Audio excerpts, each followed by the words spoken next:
শান্তনু তালুকদাৰ ক'ৰ পৰা আনিছিলে?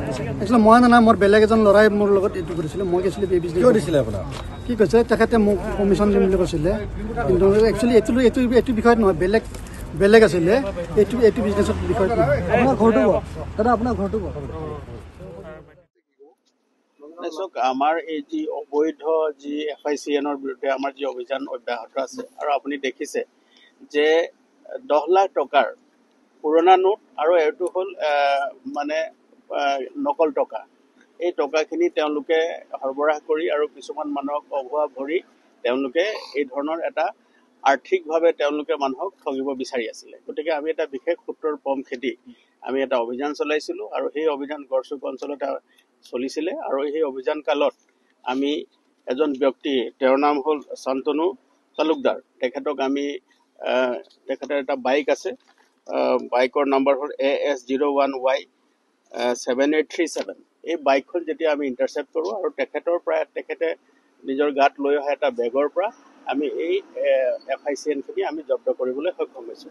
এতিয়া তেওঁ এই যিখিনি তেওঁ নকল টকা তেওঁ লৈ ফুৰিছে আৰু এইটো পুৰণা নকল টকা, এইটো লৈ এটা অবৈধভাৱে তেওঁলোকে এটা ব্যৱসায় এটা চলাই আছে। গতিকে এই বিষয়টো আমি আৰু অধিক অনুসন্ধান কৰি আছোঁ আৰু আমি যে প্ৰাৰম্ভিক তদন্তত যিখিনি আমাৰ দেখা গৈছে যে প্ৰাৰম্ভিক তদন্তকালত দেখা গৈছে যে এই যিখিনি FICN আছে এইটো চুবুৰীয়া ৰাজ্যৰ পৰা ইয়ালৈ ট্ৰান্সপৰ্ট হৈছে আৰু ইয়াৰ যোগেদি তেওঁলোকে তেওঁলোকৰ এটা পৰিকল্পনা আছিলে যে মানুহক ঠগি পেলাই তেওঁলোকক আৰ্থিকভাৱে শোষণ কৰাৰ এটা তেওঁলোকৰ পৰিকল্পনা আছিলে।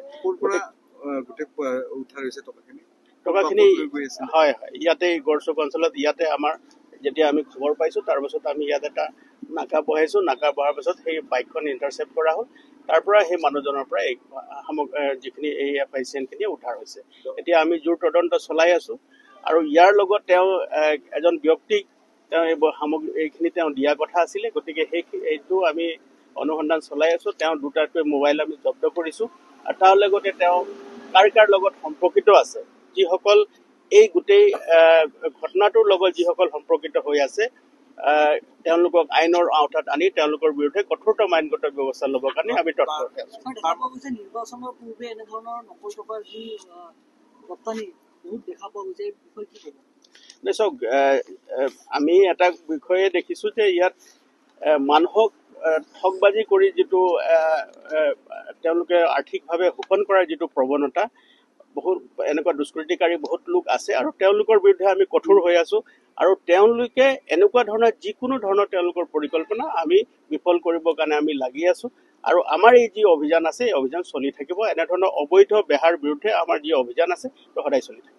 কিছুদিন পূৰ্বে আপোনালোকে আৰু নকল সোণ 10 লাখ টকা ধৰিব হয়, কেইদিনমান পূৰ্বে আমাৰ ধৰা হৈছে আৰু এই অভিযান আমাৰ চলিয়ে থাকিব যেতিয়ালৈকে আমাৰ এইবিলাক যিবিলাক অবৈধ যিখিনি সৰবৰাহ আছে আৰু অবৈধ নকল নোট বা যি অবৈধ বা নিচাযুক্ত সামগ্ৰীৰ যি অবৈধ বেহা আছে তাৰ বিৰুদ্ধে আমাৰ এই অভিযান একেৰাহে চলি থাকে।